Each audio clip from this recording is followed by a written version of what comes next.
سیدہ عائشہ رضی اللہ تعالی عنہ فرماتی ہیں کہ میں رمضان کے چھوٹے ہوئے روزے جو کہ گزر چکا تھا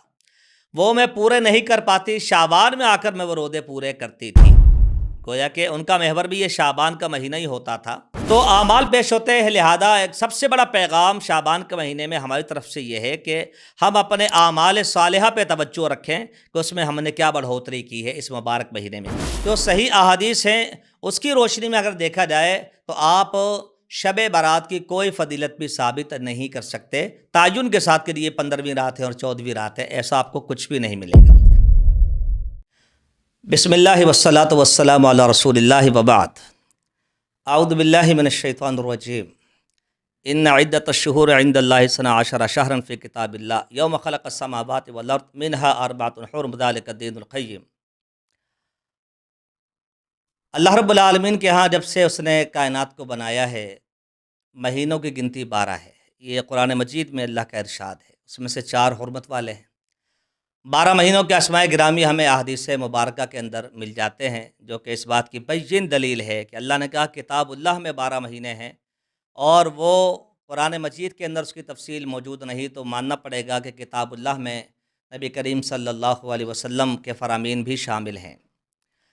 اور آپ صلی اللہ علیہ وسلم کی حدیث مبارکہ میں اس کی وضاحت موجود ہے کہ 12 مہینے کون کون سے ہیں اور کیا کیا ان کے احکامات۔ اس میں سے ایک مہینہ ہے شعبان۔ نبی کریم صلی اللہ تعالی علیہ وسلم کے حوالے سے ہمیں یہ بات ملتی ہے کہ آپ سے سیدنا اسامہ بن زید رضی اللہ تعالی عنہما نے سوال کیا، اللہ کے نبی صلی اللہ علیہ وسلم میں ہم آپ کو دیکھتے ہیں یا میں آپ کو دیکھتا ہوں کہ آپ کسی اور مہینے میں اتنے روزے رکھنے کا اہتمام نہیں کرتے جتنا کہ اہتمام آپ نے شعبان میں روزے رکھنے کا کر رکھا ہے۔ گویا کہ آپ پورا مہینے روزے رکھ دیتے ہیں، کیونکہ عربی کا قاعدہ یہ ہے کہ حکم الاکثر ہے حکم الکل۔ تو یعنی آپ غالب ایام کے روزے رکھتے تھے تو اس کو کل سے تعبیر کر دیا کہ گویا کہ آپ پورے شعبان کے روزے رکھتے تھے۔ تو آپ صلی اللہ علیہ وسلم نے دن کا تعین نہیں فرمایا، رات کا تعین نہیں فرمایا، تاریخ کا تعین نہیں فرمایا۔ آپ نے بس اتنا کہا کہ شعبان کے مہینے سے لوگ غافل ہیں، اس مہینے میں اللہ کی بارگاہ میں اعمال پیش ہوتے ہیں، اللہ کی بارگاہ میں اعمال پیش ہوتے ہیں۔ میں چاہتا ہوں کہ میرا عمل پیش ہو تو وہاں لکھا ہو کہ آج تیرے حبیب محمد کریم صلی اللہ تعالی علیہ وسلم نے روزہ رکھا ہے۔ روزہ ایک عظیم عمل ہے، اس پر بات کرنے کی ضرورت نہیں ہے۔ تو شعبان معظم میں جو سب سے بڑا کام نبی کریم صلی اللہ علیہ وسلم سے ثابت ہے وہ کیا ہے؟ وہ اس مہینے کے کثرت کے ساتھ روزے رکھنا، اگرچہ نفل ہے لیکن آپ نے بکثرت اس کو اختیار کیا ہے۔ سیدہ عائشہ رضی اللہ تعالی عنہ فرماتی ہیں کہ میں رمضان کے چھوٹے ہوئے روزے جو کہ گزر چکا تھا وہ میں پورے نہیں کر پاتی، شعبان میں آ کر میں وہ روزے پورے کرتی تھی۔ گویا کہ ان کا محور بھی یہ شعبان کا مہینہ ہی ہوتا تھا۔ تو کسی کے اگر روزے رہ گئے رمضان کے، مرد ہے یا عورتیں ہیں جیسے کہ، اور وہ پورا کرنا چاہتے ہیں تو اب تک نہیں کر سکے تو شعبان میں تو لامحالہ اس کو پورا کرنا ہی ہوگا کہ وہ روزے رکھ لیے جائیں۔ تو اس مہینے میں سب سے زیادہ اہتمام روزے کا ہونا چاہیے، کیونکہ اعمال پیش ہوتے ہیں۔ جب اعمال پیش ہوتے ہیں، تاریخ کا تعین نہیں ہے، مہینے اپنا رات کا تعین نہیں ہے، دن کا تعین نہیں ہے،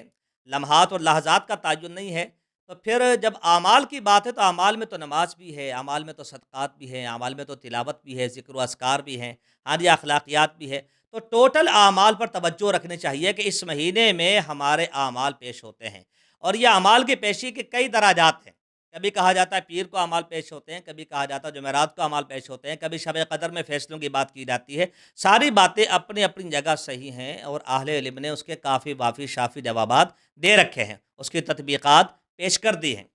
تو اعمال پیش ہوتے ہیں، لہذا ایک سب سے بڑا پیغام شعبان کے مہینے میں ہماری طرف سے یہ ہے کہ ہم اپنے اعمال صالحہ پہ توجہ رکھیں کہ اس میں ہم نے کیا بڑھوتری کی ہے اس مبارک مہینے میں۔ اور گویا کہ کثرت سے روزے رکھنا، اہل علم نے لکھا کہ یہ رمضان کی تیاری ہے، کیونکہ اگلے جو مہینہ رمضان کا ہے وہ فرض ہے۔ تو آپ دیکھیں ویسے بھی نمازوں کے اندر ہی پہلے ہم سے کچھ سنتیں پڑھوائی جاتی ہیں، گویا کہ یہ تیاری ہو رہی ہوتی ہے فرض کی۔ جیسے آپ اسٹیج سجاتے ہیں، پہلے تلاوت ہے، پھر حمد و ثنا ہے، نعت خوانی ہے، اس کے بعد جی چھوٹے خطیب صاحب ہیں، پھر اس سے بڑے خطیب صاحب ہیں، اس سے بڑے خطیب صاحب ہیں۔ تو گویا کہ آپ کی ایک تیاری کروائی جا رہی ہے کہ آپ یہاں مشق کر لیں، پریکٹس کر لیں، آگے آپ نے فرض روزے رکھنے ہیں، پھر سردی گرمی خدا بہار کا آپ کو شکوہ نہ رہے، کیونکہ آپ چونکہ عادی ہو چکے ہیں روزہ رکھنے کے، تو لہذا فرض روزے رکھنا آپ کے لیے آسان ہو۔ تو سب سے بڑی اس میں جو حکمت ہے وہ یہ ہے کہ شعبان میں جو روزے آپ کثرت سے رکھتے تھے اور اعمال پیش ہونے والی حکمت۔ البتہ ہمارے معاشرے میں یہ پایا جاتا ہے کہ ہم شب برات کے نام سے ایک رات کو مسلمانوں نے عام کر دیا ہے، اور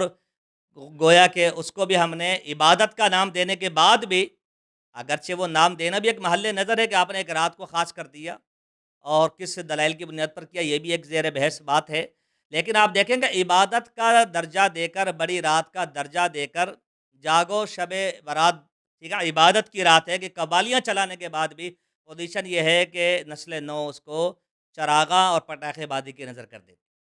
جو کہ آپ کو پتہ ہے کہ جو آتش بازی ہے یہ اسلام میں نہیں ہے، بلکہ یہ مجوسیوں کا، آتش پرستوں کا ایک طریقہ کار رہا ہے ہمیشہ سے۔ لہذا اس پہ سخت تعلیم و تربیت کی ضرورت ہے۔ اس حوالے سے ہم نسل نو کو پیغام دیں کہ آپ نے کوئی پٹاخے بازی نہیں کرنی ہے، آپ نے کوئی چراغاں اس طرح کا نہیں کرنا۔ اب رہ گیا کہ جی اس کا جو شب برات کے حوالے سے ایک رات کا معاملہ ہے، دیکھیں بات واضح ہے، شب جو ہے فارسی کا لفظ ہے، ٹھیک ہے، اور آپ کو پتہ ہے کہ لیلۃ الشعبان کے حوالے سے آپ کو کوئی حدیث نہیں ملے گی، ہاں ملے گی تو لیلۃ نصف شعبان کی جو حدیث ملے گی اس طرح، وہ آپ کو ملے گی ذوف کے ساتھ، وہ لوگوں کو نہیں بتایا جاتا۔ تو دیکھیں احادیث تو ہیں، مگر اس کا ذوف بھی مد نظر رکھے، یا تو یہ کہا جائے کہ نعوذ باللہ محدثین نے جو تقسیم کی ہے ذوف کی اور صحت کی وہ باطل تھی، ایسا تو نہیں ہے۔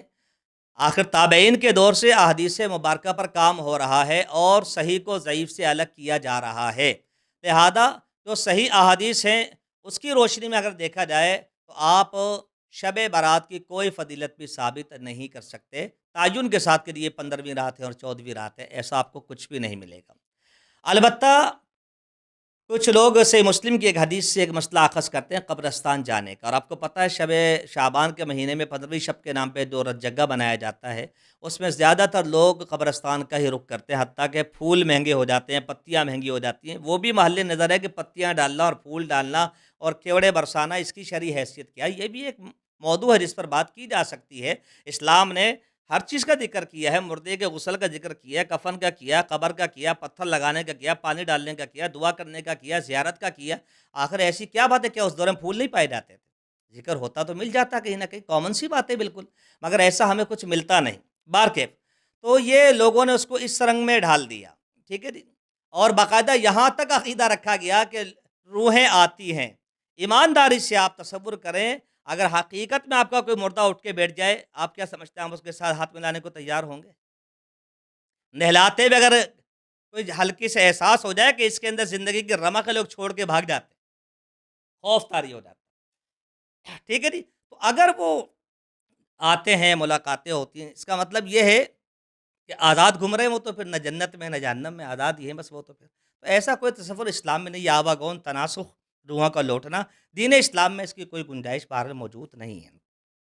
تو شعبان کے حوالے سے اعمال کی توجہ یہ ملتی ہے، نبی کریم صلی اللہ علیہ وسلم نے باقی الغرقد والوں کے لیے دعا فرمائی، یہ بات ہمیں ملتی ہے، لیکن اس میں تاریخ کا، رات کا تعین نہیں ملتا، بس ایک رات تھی، سیدہ عائشہ کی باری تھی، آپ چلے گئے دعا کرنے کے لیے، آپ فرمایا مجھے جبریل امین نے آ کر پیغام دیا کہ اللہ رب العالمین نے مجھے بخشش کی دعا کا حکم دیا، اور میں نے جا کے وہ دعا کی، اور تمام دلائل کو جب جمع کرتے ہیں تو وہ آپ نے جو وہاں جا کر دعا کی، وہ آپ اپنی وفات مبارکہ سے 4 یا 5 دن پہلے کا واقعہ ہے، اور آپ کو پتہ ہے کہ آپ تو ربیع الاول میں دنیا سے گئے، تو گویا تو مہینہ ربیع الاول کا، شعبان کا تو تھا ہی نہیں۔ تو یہ لوگوں نے ایک چیز بنا لی، باہر لوہوں کا آنا جانا۔ پھر اس میں ایک چیز اور جو دیکھنے میں آتی ہے، جو انتہائی قابل ذکر ہے اور اس پہ توجہ دینی چاہیے اور اصلاح بھی، وہ یہ ہے کہ اس میں ایک حلوے کا کانسیپٹ رکھا گیا ہے کہ جی حلوہ بھی کوئی چیز ہوتی ہے، حلوہ کھانا منع نہیں ہے، لیکن آپ نے اس کے پیچھے فضائل جوڑ دی، اور آپ کہتے ہیں کہ جی نبی کریم صلی اللہ علیہ وسلم کے دانت مبارک شہید ہوئے تھے غزوہ احد میں، تو آپ نے پھر حلوہ کھایا۔ اول تو ایسی کوئی روایت ثابت نہیں ہے، ہاں دانت کا شہید ہونا ثابت ہے غزوہ احد میں، غزوہ احد ہوا تھا شوال میں، کوئی بھی تاریخ کی کتاب اٹھا لیں، شوال میں ہوا تھا، اس کا شعبان کا کوئی تعلق نہیں، 2 مہینے کا فرق ہے بیچ میں، ٹھیک ہے۔ اور پھر اس کے بعد کسی صحابی نے اس پر، اگر ایسا ہی تھا کہ دانت مبارک شہید ہونے کے بعد آپ نے حلوہ تناول فرمایا تھا، اگر مل جاتی ہے روایت، تو صحابہ کرام عمل کرتے اس کے اوپر، تابعین عمل کرتے، تبع تابعین عمل کرتے، مگر ایسا کچھ بھی نہیں ملا ہمیں۔ پھر کہا جاتا ہے کہ سیدنا اویس قرنی رحمہ اللہ جو ہے، ٹھیک ہے جی، انہوں نے ایسا کیا تھا، یہ بھی خود ساختہ ایک بات آپ نے بنا لی کہ انہوں نے سارے دانت توڑ دیے تھے۔ اپنے آپ کو اذیت پہنچانا اللہ کے ولیوں کا کام نہیں ہے، اسلام میں اس کی اجازت نہیں ہے۔ لا تقتلوا انفسکم ان اللہ کان بکم رحیما، اپنے آپ کو ہلاک نہ کرو۔ ولا تلقوا بایدیکم الی التہلکہ، اپنے آپ کو ہلاکت میں نہ ڈالو، قرآن کہتا ہے۔ تو اللہ کے اولیاء ایسا نہیں کرتے، یہ خود ساختہ لوگوں نے باتیں بنا دی کہ جی انہوں نے بھی ایسے کے سارے دانت توڑ دیے پھر حلوہ کھایا بیٹھ کے۔ اچھا آپ کا حلوہ کیسا ہوتا ہے اگر ہم اس پر بات کرنا چاہیں تو آپ کا حلوہ تو اتنا طاقتور ہوتا ہے کہ اس کو توڑنے کے لیے دانت بنوانے پڑتے ہیں۔ یہ بھی ایک عجیب سی بات ہے کہ آپ بیماری میں حلوہ کھلا رہے ہو، ایسا حلوہ کھلا رہے ہیں ٹوٹنے کا نام ہی نہیں لیتا کسی طرح۔ تو یہ خود ساختہ بات ہے۔